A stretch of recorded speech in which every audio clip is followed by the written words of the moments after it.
Hey, so if you just came from a lecture on databases, you are in the perfect spot. We're going to take all that theory and make it real. This is a quick, hands-on explainer that's really going to solidify your understanding of the four most essential database commands you'll ever need to know.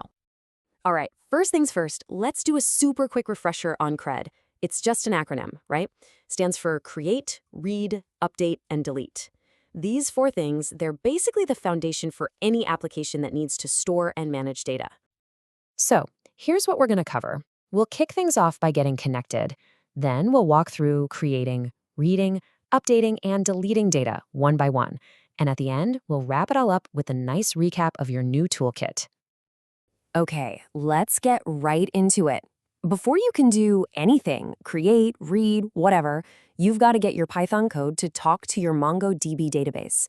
Think of it like a handshake. You have to establish that connection first. Now, by default, MongoDB Atlas is pretty locked down for security reasons. It blocks pretty much everything. So your first job is to tell it which IP addresses are okay.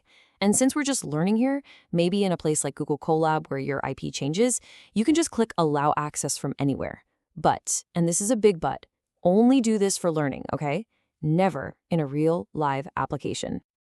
All right, let's look at the code. It's actually pretty simple. You start by importing MongoDB from the PyMongo library. Then you grab that special connection string from the Atlas website and paste it right in. That string gets used to create your client. And then here's a pro tip. Always send a little ping command.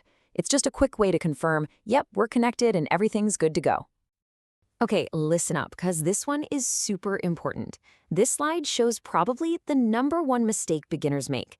See, if you're using the MongoDB shell, the commands are in what's called camel case. But when you're writing Python code with PyMongo, you have to use snake_case. I'm telling you, remembering this little detail will save you so much frustration and debugging down the line. Okay, connection is solid. Let's get to the fun part. It's time for the C in CRUD, which stands for create. We're going to start adding some data into a student's collection. So if you just want to add one thing, one record, or as MongoDB calls it, a document, the command is insert1. And it's really easy. You just give it a regular old Python dictionary. The database then does its thing and gives you back a unique _ID that it created just for that new document. But what if you've got like a whole list of students to add? You could call insert1 over and over, but that's really slow. The much better way is to use insert many. You just bundle all your dictionaries up into a list and send them off in one go. Way more efficient. All right, so we've got data in the database. That's great, but it's not very useful if we can't get it back out, right? So that brings us to the R in CRUD, read. Let's look at how to find the data we just added. Find one is your best friend when you only need a single document back. You give it a filter, like here, we're looking for a specific student ID, and it'll grab the very first one it finds. And just a heads up, if it doesn't find anything that matches, it'll just give you back none. Now, to get a bunch of documents, you use the find command. What's interesting is that it doesn't just dump all the data on you at once. It gives you something called a cursor. You can think of it like a playlist. It knows where all the results are, and you can just loop through them one by one. It's super efficient, especially for large result sets. This is where your queries get really powerful. You don't have to just look for exact matches. You can use these special operators. For example, $GT is greater than, so you can find all students after a certain year. Or you can use $in to find anyone who matches any value in a list you provide. It really opens up what you can do. Okay, on to the U for update. Because let's be real, data is never set in stone, right? People change their emails, students get new grades. You're always going to need to go in and edit existing information. Now, here's the key thing to understand about updating. You don't just replace the whole document. That would be messy. Instead, you use these update operators to make surgical changes. You can use $set to change just one field, $inc to add to a number, or $push to add a new item to a list. It's super precise. Update 1 works in two parts. Part 1, you tell it what to find, that's the filter. Part 2, you tell it what to change, that's the update part, using an operator like $set. So here, we're finding a specific student and then setting their email address. And just like with inserts, you can do updates in bulk too with update_many. This is incredibly powerful.